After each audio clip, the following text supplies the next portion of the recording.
속속히 나가세.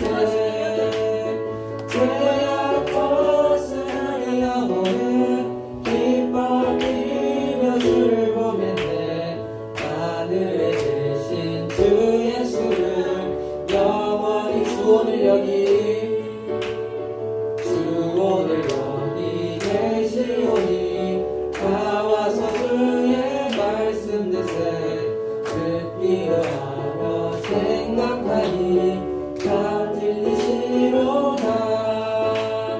죄악 벗으니 영혼은 기뻐하며 주를 보겠네.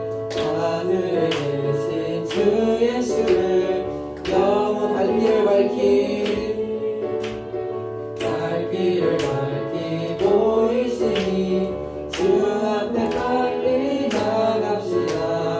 우리를 찾는 구주 예수 곧 돌아가시네. 죄악 벗으니 영혼은 기뻐하며 주를 보겠네. 하늘에 계신 주 예수를 영원히 갈 길을 밝히고 있으니 주 앞에 빨리 나갑시다. 우리를 찾는 구주 예수 곧 돌아가시네. 죄악 벗으니 영혼은 기뻐하며 주를 보겠네. 하늘에 계신 주 예수를 영원히 섬기리. 주님만 높이는 우리 모든 것 되기를 바라면서 다음 찬양 드리도록 하겠습니다.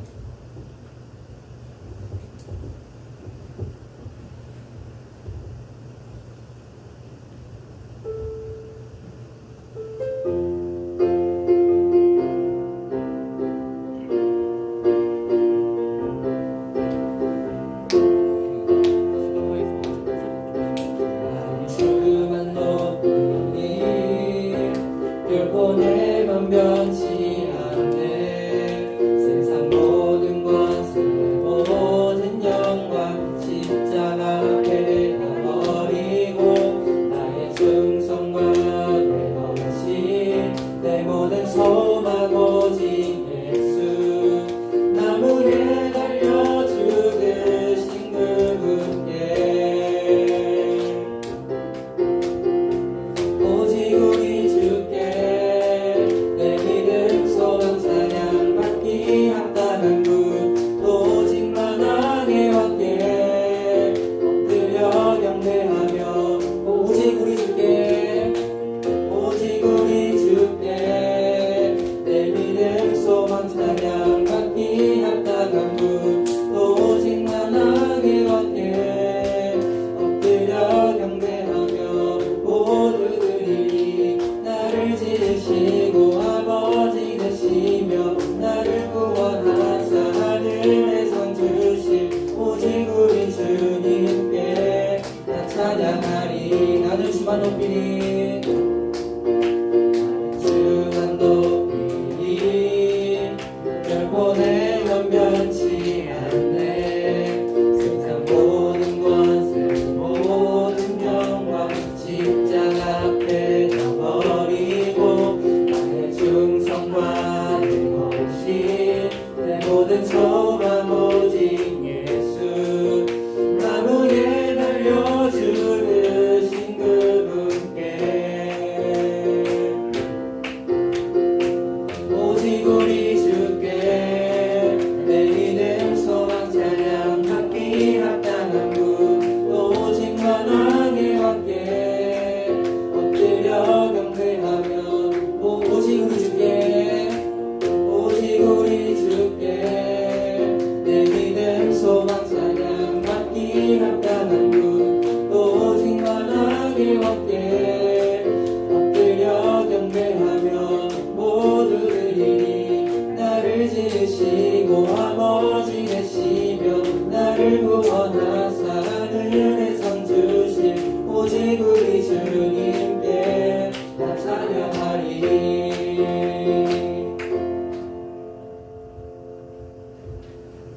네, 연약한 우리를 돌보시는 주님을 마지막 찬양으로 함께 찬양드리겠습니다.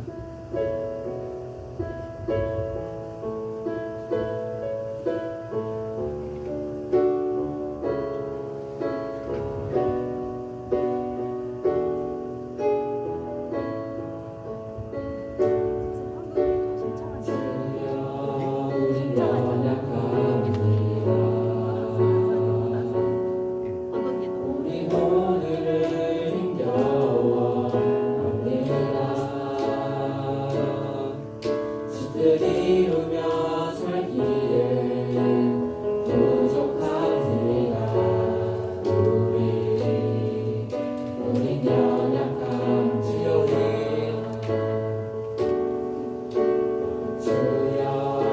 우린 넘어집니다.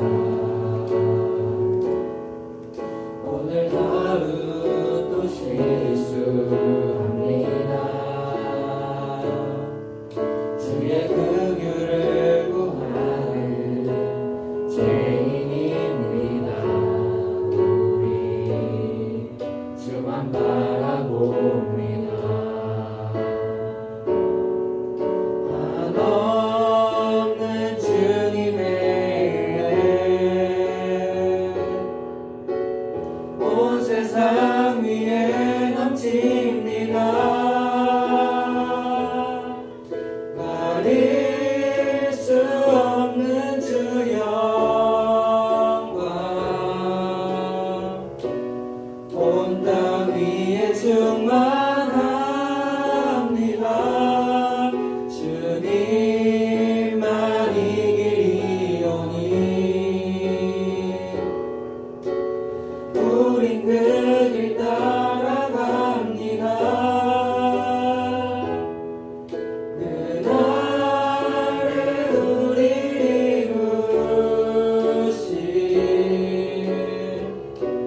주는 완전합니다. 주여 우린 연약합니다. 우리 오늘을 힘겨워합니다. 주뜻 이루며 살기에 부족합니다. 우린 연약합니다. 주여 우린 넘어집니다. 오늘 하루도 또 실수합니다. 주의 긍휼을 구할 죄인입니다. 우리 주만 바라봅니다. 한없는 주님의 온 세상 위에 넘칩니다. 가릴 수 없는 주 영광 온 땅 위에 충만합니다. 주님만 이기리오니 우린 그 길 따라갑니다. 그날에 우리를 이루실 주는 완전합니다. 모두 묵도로 함께 예배를 준비할 시간 가지도록 하겠습니다.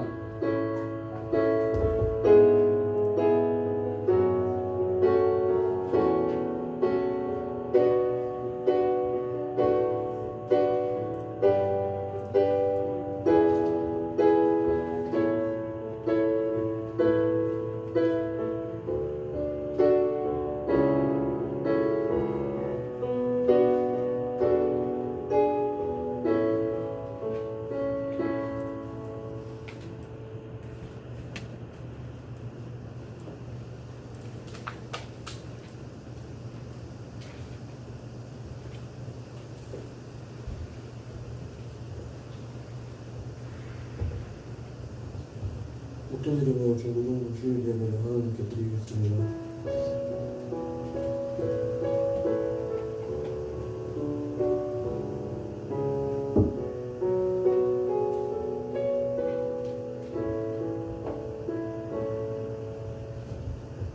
다같이 신앙으로 드리겠습니다.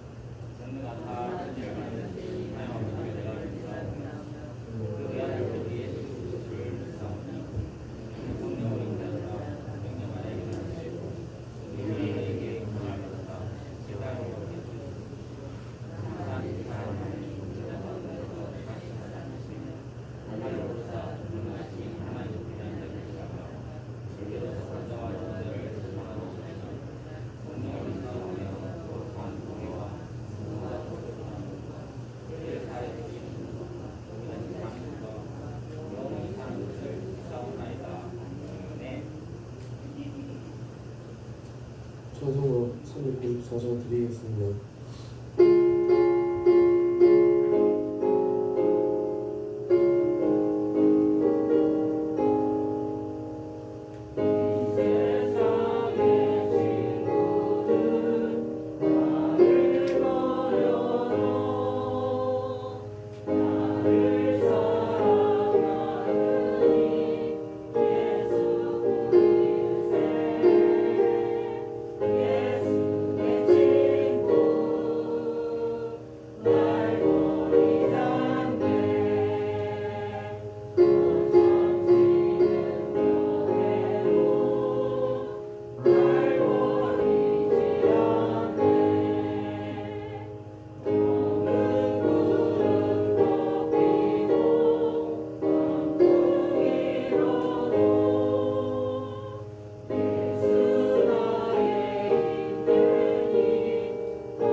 우리를 예배해 신기산 집사님 기도드리겠습니다.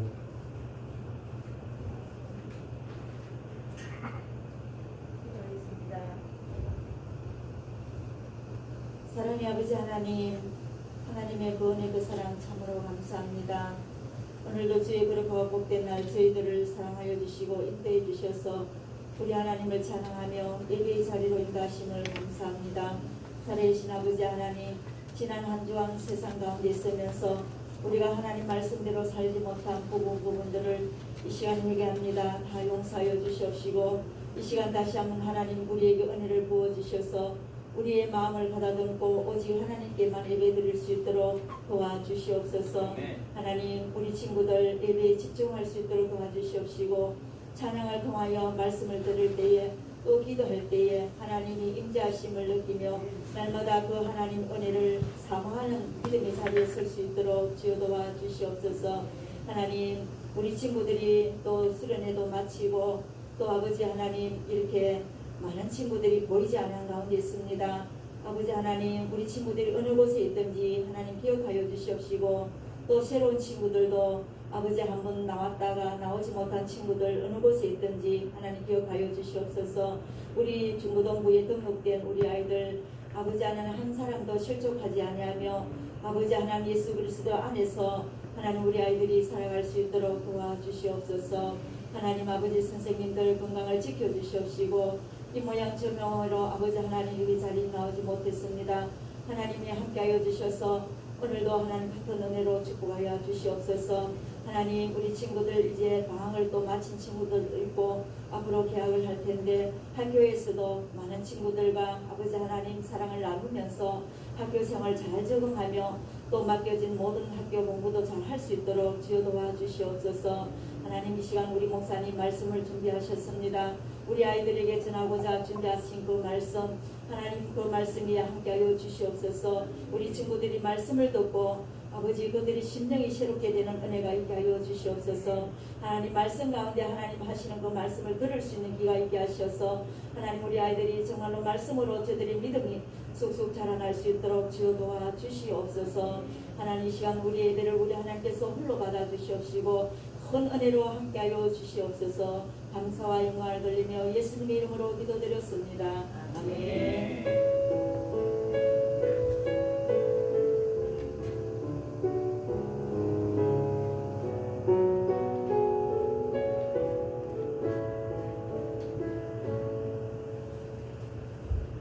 성경 말씀 말라기 2장 17절 3장 50 말씀입니다.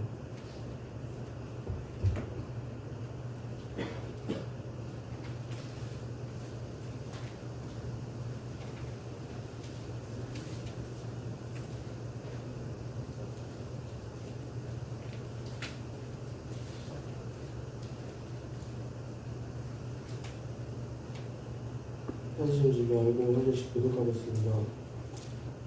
너희가 말로 여호와를 괴롭게 하고도 이르기를 우리가 어떻게 여호와를 괴롭게 드렸나이까 하는도다.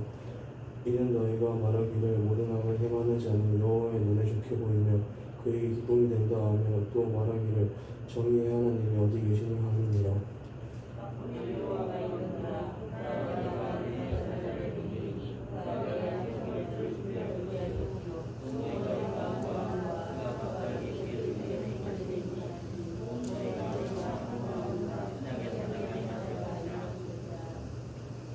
그가 임하시는 날은 누가 눈이 나하며 그가 나타나시는 때에 누가 눈이 쏠리요 그는 품을 연장하는 자를 그가 표백하는 자의 제물로 같을 것이라.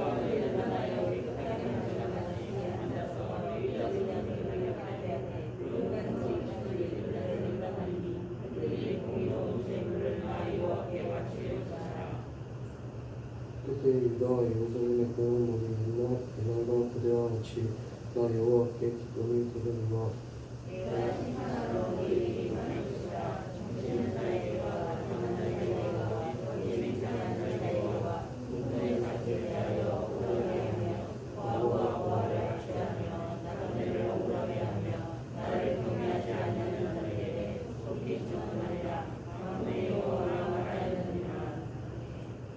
박충준 목사님 나오셔서 하는 내용을 괴롭히는 방법을 나눠주시고 말씀 전하시겠습니다.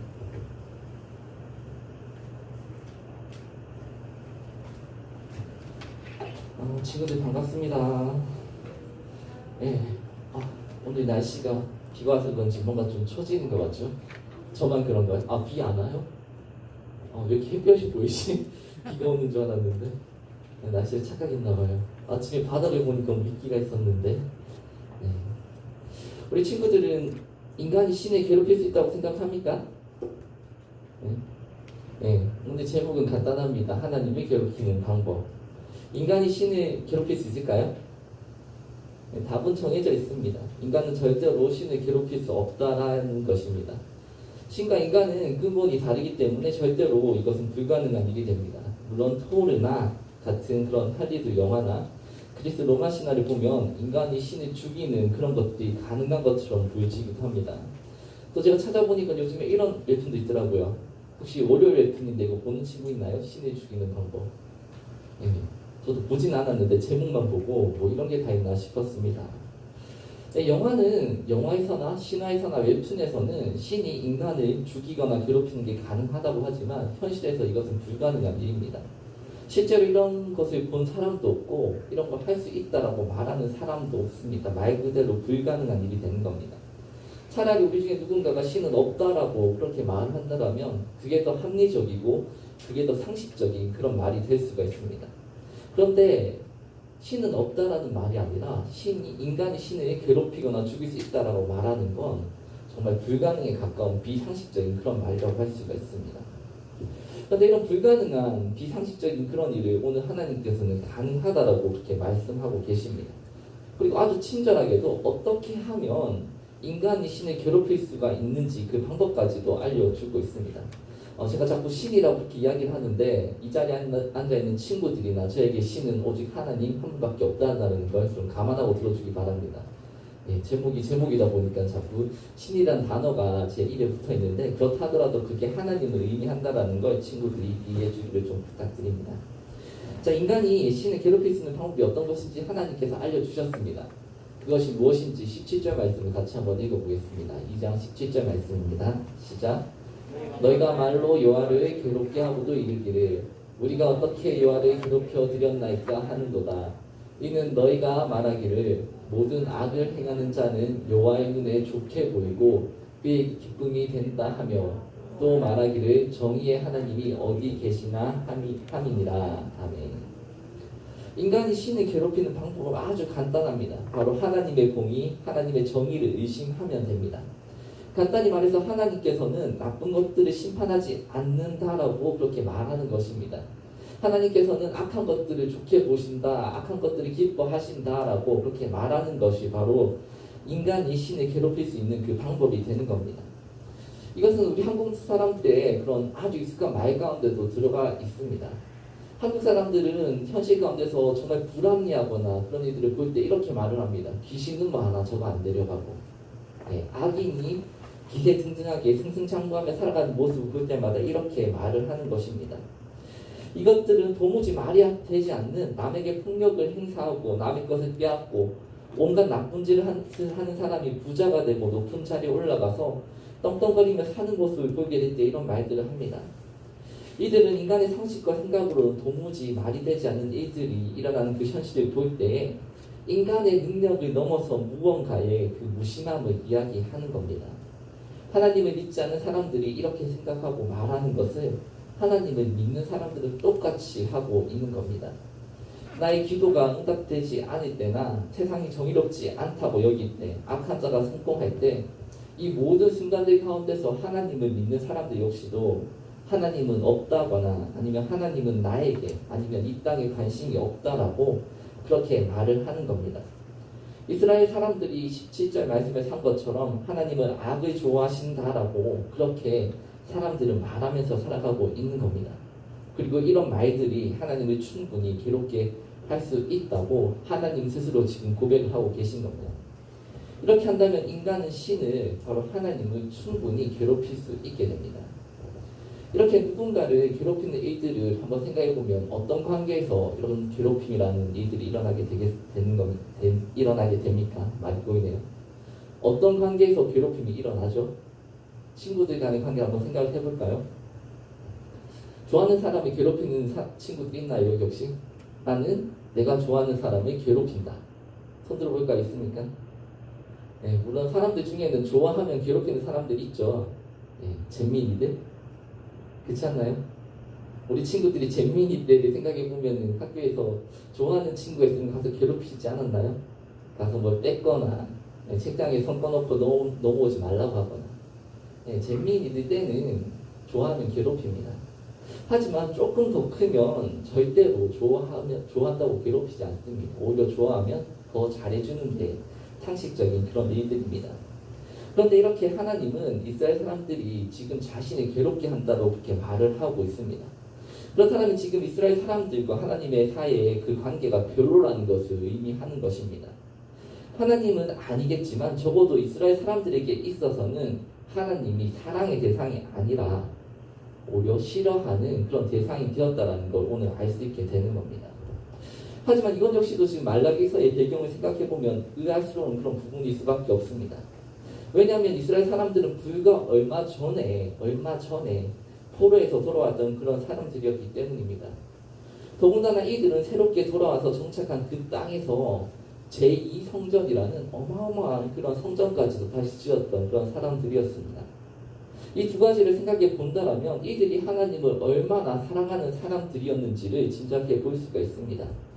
포로 기한이라는 것은 그들의 고국이었던 유다가 멸망하기 전에 하나님께서 약속하셨던 그 일이 70년 만에 실현되는 것이었습니다. 70년 전에 약속했던 그 일들이 실현되는 걸 보는 것이 얼마나 감동적일지는 당사자가 아니고서는 결코 알 수가 없을 겁니다. 고레스 왕의 칙령이 발표된 이후에 아무것도 없었던 이스라엘 땅으로 돌아왔던 사람들의 숫자가 무려 이 숫자대입니다. 4만 명, 1000명, 4만 2천명 이렇게 많은 사람들의 숫자가 무려 바벨론과 수사에서 이 수천 킬로가 넘는 이 거리를 이동해서 돌아왔습니다. 이들이 이스라엘 땅으로 돌아온다고 해서 이스라엘 땅에 무언가 특별한 것이 남아있는 것도 아니었습니다. 이들이 살았던 집은 이미 산산조각 불타버렸고 이들이 가졌던 땅은 느부갓네살 왕이 다른 그 땅에 남아있는 다른 유대인들에게 다 나눠주어서 아무것도 없는 그런 곳이었습니다. 그럼에도 불구하고 이들이 이렇게 길을 써가면서 돌아왔다라는 것은 이들이 그 하나님께서 약속하신 그 일들을 바라보고 그것들이 실현된 것을 바라볼 때 그만큼 기뻤고 감동했다라는 것을 알 수가 있습니다. 그렇기 때문에 이들은 이 땅으로 돌아왔었을 때 이 무너졌던 성전을 다시 지었습니다. 솔로몬 왕이 지었던 그 성전이 완전히 부서지고 난 이후에 아무것도 없는 그 땅에 다시금 이들이 성전을 지은 것입니다. 이것은 단순히 집 한두 채 짓는 것과는 전혀 차원이 다른 일이었습니다. 우리 친구들도 역사를 보게 되면 집을 짓다가 거기 쫓겨난 왕들이 많이 볼 수 있을 겁니다. 광해군이 왜 반정이 일어나서 쫓겨났을까요? 흥선대원군이 그렇게 강력한 그런 권력을 휘두르다가 왜 몰락하게 되었겠습니까? 바로 궁궐을 짓다가 그렇게 된 것입니다. 그만큼 건물을 짓는다라는 건 더군다나 개인의 집이 아니라 그런 왕궁이나 아니면 성전 같은 종교적인 시설을 짓는다라는 건 훨씬 더 힘든 일이 됩니다. 물론 이 중간중간에 선지자 학계가 이야기한 것처럼 성전 건축이 왜 늦어지냐고 그렇게 이스라엘 백성들을 타박하기도 했습니다. 하지만 그럼에도 불구하고 확실한 것은 이들은 그 힘든 일을 해냈던 그런 사람들이란 사실입니다. 그런 이들이 하나님을 괴롭힐 정도로 싫어하게 되었다는 것은 우리가 그 앞뒤 전후 상황을 살펴봤을 때는 이해하기가 어렵습니다. 하지만 좀 더 살펴보면 이들에게도 그럴 만한 그 이유가 있었다는 걸 알 수가 있습니다. 이들이 힘들게 고향 땅 이스라엘로 돌아와서 또 힘들게 제2성전을 건축했을 때는 이들에게 가졌던 그런 기대와 꿈이란 게 있었습니다. 망했던 나라 조국으로 돌아와서 제2의 성전을 건축하면 새로운 번영이 돌아올 것이라는 그런 믿음이 이들에게 있었던 것입니다. 과거에 다윗 왕이 성전을 건축한 후에 그 누렸던 강력한 나라에 대한 그 꿈이 이들에게 있었습니다. 그래서 이들은 다윗의 후손이었던 스룹바벨을 새로운 지도자로 삼으면서 동일한 그런 꿈과 기대를 가졌습니다. 그런데 현실은 이들의 기대와는 전혀 정반대의 그런 방향을 흘러갔습니다. 이들이 그런 강력한 나라를 다시 세우기 위해서는 독립을 해야만 하는데 그 당시 이들이 지배하고 있었던 페르시아는 점점 더 강력한 나라가 되어가고 있었습니다. 이런 현실의 모습을 보면서 이스라엘 사람들이 가졌던 그대의 기대라는 것은 절망과 낙담으로 바뀌게 되었습니다. 이렇게 변해버린 이들의 모습은 과연 한심한 것이겠습니까? 우리 친구들은 내 기대와 내 꿈이 무너질 때 어떤 반응을 보입니까? 혹시 이 영화 본 적 있습니까? 밀정이라는 영화입니다. 이정재가 독립운동가였는데 나중에 배신하는 그런 뿌락치 역할로 나오는 그런 영화입니다.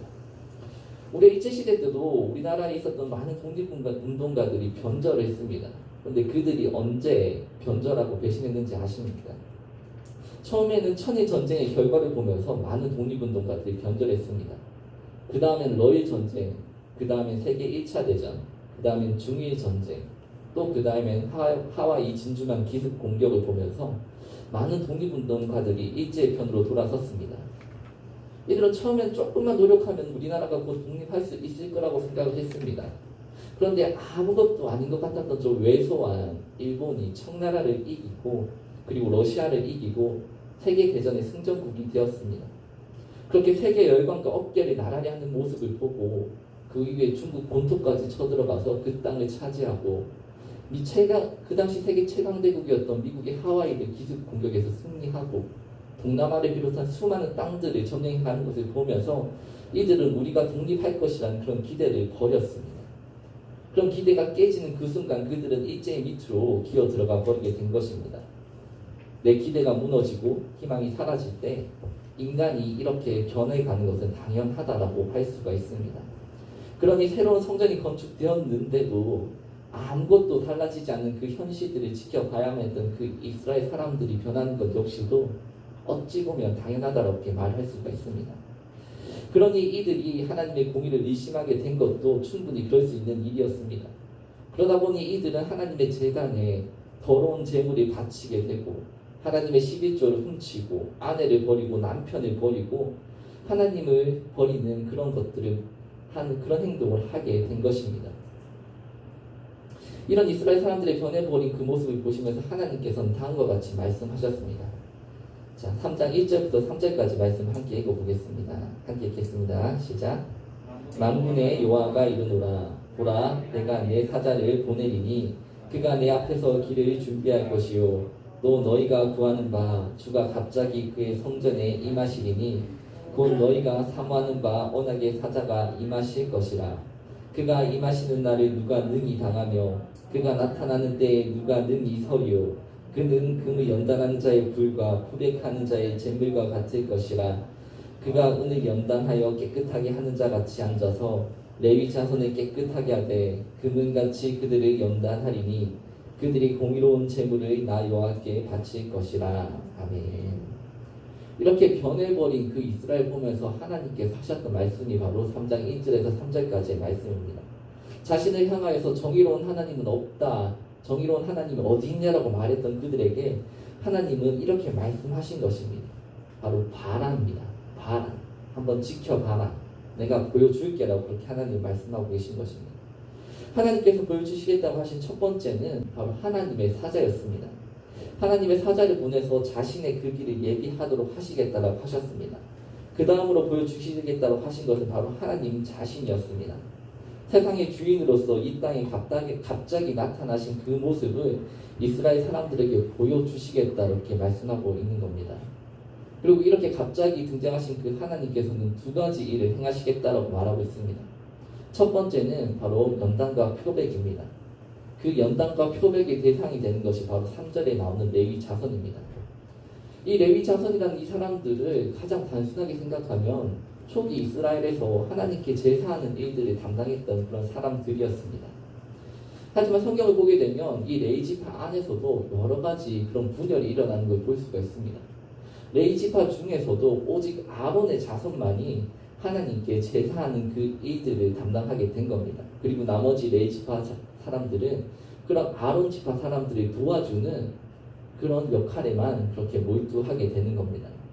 그러다가 다윗 왕 이후가 되게 되면 사독 가문이 등장해서 하나님께 제사하는 그 일을 담당하게 됩니다. 또 역시 나머지 레위 지파 사람들은 이 사독 가문 사람들을 돕는 일에만 집중하게 됩니다. 그러다가 유다가 바벨론에게 멸망을 당하면서 사독 가문의 제사장들이 바벨론으로 대거 끌려가게 됩니다. 그 남은 빈자리를 바로 이 레위 지파 사람들이 채우게 된 겁니다. 이들은 제사장 가문이었던 사독 가문이 떠나고 빈 그 자리를 대신해서 하나님께 제사하는 일들을 담당하게 됩니다. 하지만 이후에 성경 말씀을 보게 되면 다시 이스라엘 땅으로 돌아왔던 그 사람들이 이때 하나님께 제사했던 이 레위 지파 사람들을 향하여서 여호와의 종교를 혼합 종교로 만들었다라고 신랄하게 비난하고 비판하는 것을 볼 수가 있습니다. 그렇게 이들은 다시 그렇게 하나님에게 제사는 그 자리에서 밀려나야만 했습니다. 이랬던 사독 가문이 제2성전을 건축하고 하나님께 제사를 드렸지만 이들 역시도 동일하게 말라기 선지자에게 그렇게 정죄받고 비난받고 있습니다. 기대가 무너진 그 상황 가운데서 사독 가문의 제사장들 역시도 하나님의 종교를 혼합 종교로 만들어버렸다라는 그런 비난을 받고 있는 것입니다. 하나님께서는 이런 레위 자손들을 다시금 사용하시겠다라고 그 일을 위하여서 이들을 연단하시고 표박하시겠다고 그렇게 분명히 말씀하고 있으신 것입니다. 또 하나님께서 하시고자 하는 그 두 번째는 다름이 아니라 심판입니다. 그리고 하나님의 심판의 대상이 되는 사람들이 누구인지를 5절 말씀에서 아주 명확하게 알려주고 있습니다. 5절 말씀은 제가 이거 안 넘겼군요. 3절. 네. 5절 말씀을 같이 한번 읽어보겠습니다. 시작. 내가 심판하러 너에게 임할 것이라. 점치는 자에게와 가늠하는 자에게와 거짓 맹세하는 자에게와 품꾼의 싹에 대하여 억울하게 하며 과부와 부하를 압제하며 나그네를 억울하게 하며 나를 경외하지 아니하는 자들에게 속히 증언하리라. 만군의 여호와가 말하였느니라. 아멘. 하나님께서는 자신의 심판이 되는 그 대상이 누구인지 아주 명확하게 적어 놓으셨습니다. 그들이 누구인지 같이 한번 읽어보겠습니다. 1번부터 같이 한번 읽어볼까요? 1번이 뭐죠? 1번이 뭐죠? 하나님을 똑바로 섬기지 않는 자들. 2번이 뭡니까? 네, 죄 없는 사람을 속이는 악한들. 3번이 네, 조강지처를 버리는 사내들. 네, 양경권사님 목소리만 들리는 것 같습니다. 자, 바꿔서 해보게. 4번은 그럼 남자들 읽어보죠. 4번 남자들. 남편을 속여 친구를 버리는 게 네, 5번은 여자친구 해볼까요? 네, 뭐라고요? 자, 여자친구도 5번이 뭐죠? 네, 거짓말하는 증인들. 6번이 네, 7번이 과부와 부하를 속이는 자들. 8번이 나그네의 권리를 무시하고 압제하는 자들입니다. 여기에 뭐 어떤 다른 의미가 들어가 있지는 않습니다. 너무나 명확한 그런 말씀이기 때문에 뭐 우리가 굳이 과도하게 해석할 필요가 전혀 없는 겁니다. 물론 성경을 해석하다 보면 수천 년 전에 쓰여진 그 글이기 때문에 현대의 상황에 맞게, 오늘날의 상황에 맞게 그렇게 해석을 해야 하지만 오늘 이 말씀에 대해서는 그럴 필요가 전혀 없습니다. 2000년 전의 고아의 고아가 지금의 고아와 다르지 않습니다.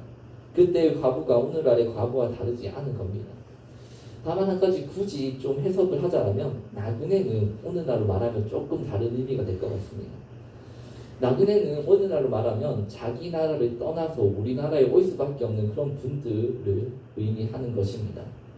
아무튼 이분들 모두 이 사람들을 압제하는 모든 자들이 하나님의 심판의 대상이 된다라고 이렇게 말하고 있습니다.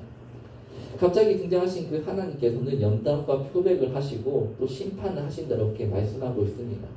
이 일은 모두 이 결과를 위한 것이라고 할 수 있습니다. 어떤 결과인지 4절 말씀을 같이 한번 읽어보겠습니다. 시작. 그때 유다와 예루살렘의 봉헌물이 옛날과 고대와 같이 나 여호와께 기쁨이 되려니와. 아멘. 하나님으로부터 연단과 표백을 받는다라는 것과 또 더불어서 심판을 받는다라는 것, 이 두 가지는 모두가 쉽지 않은 일입니다. 아니, 더 정확하게 말하자면 죽을 만큼 힘든 일이라고 하는 것이 더 정확한 표현이 됩니다. 하지만 그렇게 힘든 연단과 표백의 그 시간을 보낸 뒤에 주어지는 것은 다름 아니라 4절에서 본 것처럼 다시금 하나님의 기쁨이 될 수 있는 그 일이 기다리고 있다라는 겁니다. 이렇게 누군가의 기쁨이 된다라는 것, 이것은 사랑받은 사람만이 알 수 있는 그런 감정입니다. 사랑하고 사랑받는 그 기쁨이 어떤 것인지 해본 사람만이 알 수 있는 겁니다. 무언가를 더 가져서 행복하고 더 높은 자리에 올라가서 행복한 것이 아니라 그냥 누군가로부터 내가 사랑받고 있다라는 그 느낌만으로 행복한 그것을 의미하는 것입니다. 그렇게 사랑받는 그 기쁨이 어떤 것인지 알게 되면은 다른 기쁨과는 비교할 수 없다라는 걸 다 알게 될 것입니다. 하나님과의 그런 관계가 회복되어진다라고 4절은 말하고 있는 것입니다. 나의 잘못으로 망가졌던 그 관계가 완전히 회복되어지는 그 일이 일어나게 되는 겁니다. 흔히 말하는 것처럼 첫사랑의 기쁨이라는 것이 이들 가운데 온전히 회복되어지는 그 일들이 일어나게 되는 것입니다. 이 말라기서는 살펴보게 되면 언약 백성의 정체성에 관해서 적고 있는 그런 성경이라고 말을 합니다. 우리 친구들이 성경을 보면 알겠지만 이 말라기서는 9장 4장에 불과한 그런 성경입니다. 아주 짧은 성경인 겁니다. 근데 그 성경, 그 짧은 그 내용 안에서 6가지에 해당하는 그 언약 백성의 정체성에 관해서 알려주고 있습니다. 오늘 말씀은 그 중에 4번째에 해당하는 하나님의 공의에 관한 그런 말씀이 됩니다. 언약 백성이 가져야 하는 정체성 중에 4번째는 다름이 아니라 바로 하나님의 공의를 신뢰해야만 한다는 것입니다. 하나님의 공의를 신뢰하지 못하고 의심하는 그 일은 하나님께서 말씀하신 것처럼 바로 하나님을 괴롭게 하는 그런 일이 됩니다. 이처럼 하나님을 신뢰하는 것은 구체적으로 2가지로 설명을 할 수가 있습니다. 첫 번째는 하나님의 언약 백성은 하나님의 심판의 대상으로 살지 않아야 한다는 것을 의미합니다. 하나님의 심판이 되는 것은 아까도 말한 것처럼 고작 8가지에 불과한 그런 항목입니다. 아주 적은 항목입니다. 하지만 살아가다 보면 그 8가지를 지키면서 살아가는 게 결코 쉽지 않다는 걸 느끼게 될 겁니다. 우리 친구들이 이제 겨우 10대에 불과하지만 8가지 중에 적어도 한 가지는 적용되는 게 나에게도 적용되는 그런 것들이 있을 겁니다. 그리고 나이가 들어가면 들어갈수록 점점 더 많은 것들에 대해서 해당되는 것을 느끼게 될 겁니다. 그럼에도 불구하고 정말 우리 친구들이 하나님의 언약 백성으로서 하나님의 그런 공의를 믿는다라면, 하나님의 심판이 있다라고 믿는다라면 이 대상이 되지 않기 위해서 노력하며 살아가야 하는 겁니다. 두 번째로 언약 백성이 해야 하는 것은 하나님의 그 연단과 표백의 시간을 견뎌야만 하는 것입니다. 하나님께서는 분명히 범죄한 그 레위 자손을 연단하고 표백하셔서 다시 쓰시겠다라고 말씀하고 있습니다. 연단이라는 건 말 그대로 쇳덩이를 놔두고 높은 불에 달군 다음에 수천 수만 번을 때리는 것을 의미합니다. 다들 알겠지만 그 쇳덩어리가 그 높은 온도에서 수천 수만 번의 두들김을 받으면 받을수록 점점 더 단단해지고 점점 더 순수해지는 것을 볼 수가 있습니다. 더러운 옷을 깨끗하게 하는 것도 마찬가지입니다. 이 과정을 위해서 옛날에는 잿물이라는 것을 사용했습니다. 그런데 그 잿물이라는 것은 정말 사람이 잘못 먹으면 죽을 만큼 독한 그런 약품이라고 합니다. 그런 독한 약품 속에서 옷은 수시간 동안 한참 동안 담겨져 있어야만 깨끗해질 수가 있게 되는 것입니다. 그 시간을 견뎌냈을 때 범죄한 그 레위 자손들이 다시금 하나님 앞에 설 수 있게 됩니다. 이것은 우리도 마찬가지라고 할 수가 있습니다. 우리가 하나님 앞에 서는 일 역시도 그냥 쉽게 주어지는 것이 아니라 이런 연단과 표백의 시간을 견뎌야만 가능한 일입니다. 이렇게 하나님의 공의를 신뢰하는 그 모습은 2가지라고 했지만 바로 심판의 대상이 되지 않는 것과 그리고 연단과 표백의 시간을 견디는 2가지라고 했지만 이 2가지는 결국은 하나라고 이렇게 볼 수가 있습니다. 우리가 이 땅에서 하나님의 심판을 신뢰하기에 피해야만 하는 이 모습들은 사실 살펴보면 세상이 너무나 좋아하고 세상이 너무나 당연하게 여기는 그런 것들입니다. 우리가 친구들 사이에서도 살펴보게 되면 나랑 다른 그런 친구를 용납하는 게 쉽지가 않습니다. 우리 친구 무리가 있는데 다 하는 어떤 행동이 있습니다. 그것이 무엇인지 잘 모르겠지만 근데 그 중에 한 명이 그 행동을 하지 않는다라고 하면 그 친구는 그 무리에서 따돌림을 받게 되고 소외되고 배제되어지게 될 겁니다.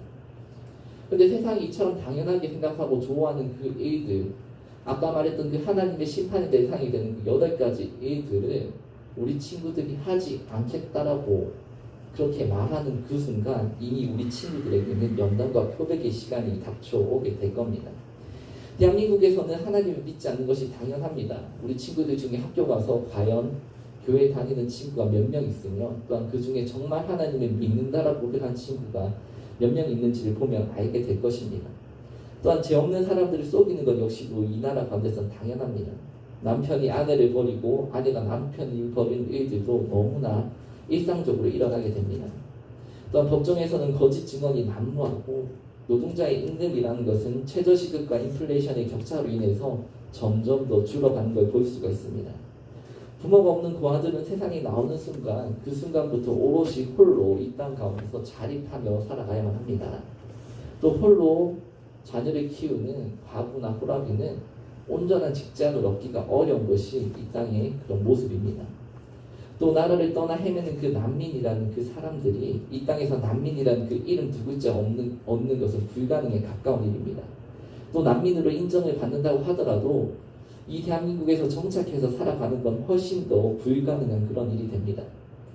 이런 대한민국에서 나그네의 동료가 되어주고 고아와 가부의 친구가 되어준 그 자체가 연단이고 표백이라고 할 수가 있습니다.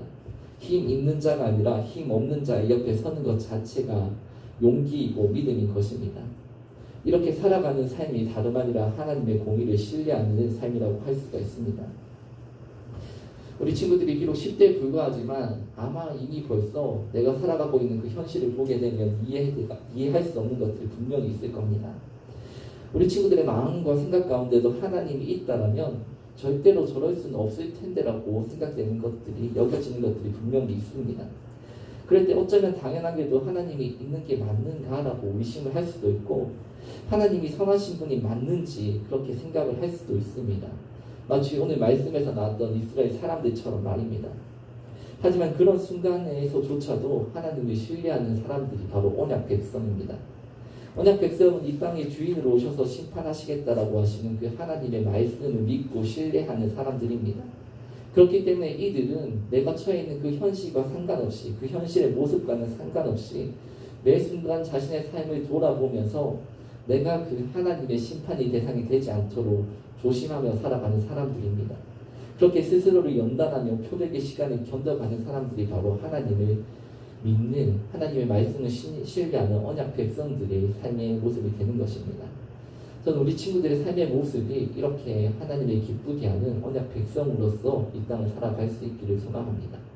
그 길이 힘들겠지만 그렇게 살아갈 때에 우리가 믿는 그 말씀처럼 갑자기 오실 그 하나님의 심판의 날 가운데 온전히 하나님의 기쁨으로 살아갈 수 있게 될 것입니다. 기도하겠습니다. 이 땅을 다스리시고 주관하시는 공의의 하나님 아버지, 아무것도 자랑할 것이 없는 우리를 하나님의 자녀로 불러주심에 감사를 드립니다. 이런 우리의 부족한 입술이 하나님을 의심하지 않게 하여 주시기를 간구합니다. 우리의 좁은 안목과 생각으로 하나님의 계획을 알지 못한 채 하나님이 없다고 하지 않게 하시고 하나님을 아주 기뻐하신다라고 말하지 않게 하여 주시옵소서. 하나님의 공의가 나의 생각과 입술 속에서 의심의 대상이 되지 않게 하여 주시기를 간구합니다. 우리에게 믿음을 주셔서 하나님의 심판의 약속을 온전히 신뢰하게 하시고 하나님께서 주시는 연단과 표백을 견딜 수 있게 하여 주시기를 간구합니다. 우리들 한 명 한 명이 이 시간의 견딤을 통하여서 하나님의 기쁨이 되고 하나님 앞에서는 축복을 누리게 하여 주시옵소서.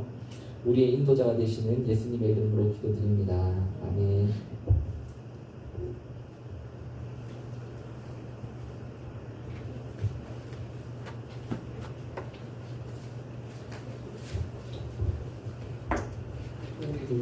하나님께 예언드리겠습니다.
하나님 아이들이 드리는 헌금을 받아주시고 축복을 해주시사 물질의 풍요로움을 주시고 늘 지켜주시고 하나님 안에서 성장하고 건강하게 자라기를 원하며 다음 주에도 볼 수 있기를 원하며 예수님의 이름으로 기도합니다. 아멘.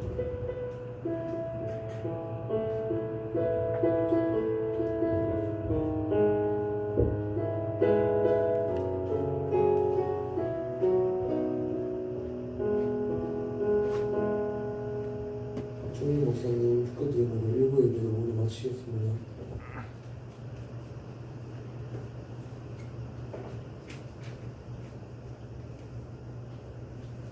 지금은 우리 주 예수 그리스도의 은혜와 살아계신 하나님 아버지의 무궁하신 사랑과 우리를 지키시고 인도하시는 성령님의 교통하심이 공의로우신 하나님의 심판을 기대하며 이 땅에서 연단과 고백의 시간을 견디며 살아가는 모든 주보등부 친구들 위해 지금부터 영원토록 함께 있을지어다. 아멘.